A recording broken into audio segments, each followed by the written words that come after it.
Super 6 లో మరో update చూద్దాం. తెలుగు రాష్ట్రాల్లో రోజు రోజుకు ఎండలు మండిపోతున్నాయి. భానుడు భగభగలతో పలు జిల్లాల్లో ఉష్ణోగ్రతలు 40 డిగ్రీలు దాటుతున్నాయి. అటు వడగాల్పులతోనూ జనం అల్లాడిపోతున్నారు. రానున్న రోజుల్లో ఉష్ణోగ్రతలు మరింత పెరిగే అవకాశం ఉందని వాతావరణ శాఖ తెలిపింది. ఉత్తర తెలంగాణలో ఎండలు మండిపోతున్నాయి. ఉమ్మడి ఆదిలాబాద్ జిల్లాలో 2 రోజులుగా గరిష్ట ఉష్ణోగ్రతలు నమోదవుతున్నాయి. ఏపీలోనూ భానుడు ప్రతాపం చూపిస్తున్నాడు. ఇప్పటికే గరిష్ట ఉష్ణోగ్రతలు 40 డిగ్రీలు దాటేశాయి. రోజు రోజుకు ఉష్ణోగ్రతలు మరింత పెరుగుతున్నాయి. ఎండ తీవ్రతకు వడగాల్పులు తోడయ్యాయి.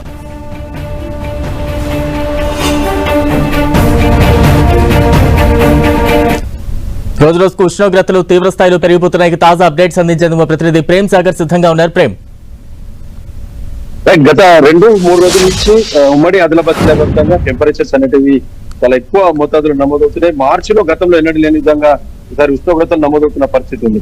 నిన్న మొన్న దిశ 40-41 డిగ్రీల ఉష్ణోగ్రతలు నమోదవుతాయి. ఈ రోజు ఉమ్మడి ఆదిలాబాద్ జిల్లా వ్యాప్తంగా కూడా 42.5 డిగ్రీలకు గరిష్ట ఉష్ణోగ్రతలు జరుగుతున్నాయి. కొమరంభీం జిల్లా ఆసిఫాబాద్ లో ఇవాళ 42.5, ఆదిలాబాద్ జిల్లా నేరడిగొండ సిరికొండలో 41.5, అటు నిర్మల్ జిల్లాకు సంబంధించి పెంబిలోను ఇవాళ 40.7 డిగ్రీల గరిష్ట ఉష్ణోగ్రతలు నమోదయ్యాయి. దాంతో పాటు మంచిర్యాల జిల్లాకు సంబంధించి కూడా ఈ రోజు 41.5 అందుగులపేట మందమరి మండలంలో నమోదైన పరిస్థితి మనకు కనిపిస్తుంది. సో రాబోయే 2-3 రోజులు ఈ టెంపరేచర్స్ 44-45 డిగ్రీల వరకు కూడా చేరువలో ఉంటాయని చెప్పేసి వాతావరణ శాఖకు సంబంధించిన నిపుణులు అయితే చెప్తున్నారు. ఇప్పటికే పాఠశాలలో విద్యార్థులందరికీ కూడా ఒంటి పూట బడులు ప్రారంభమయ్యాయి.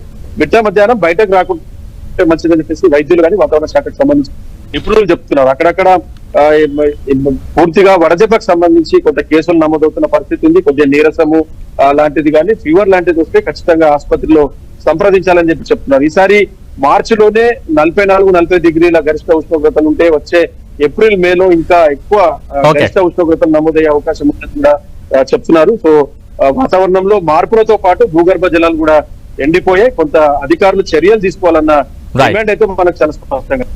Thank you Prem Sagar.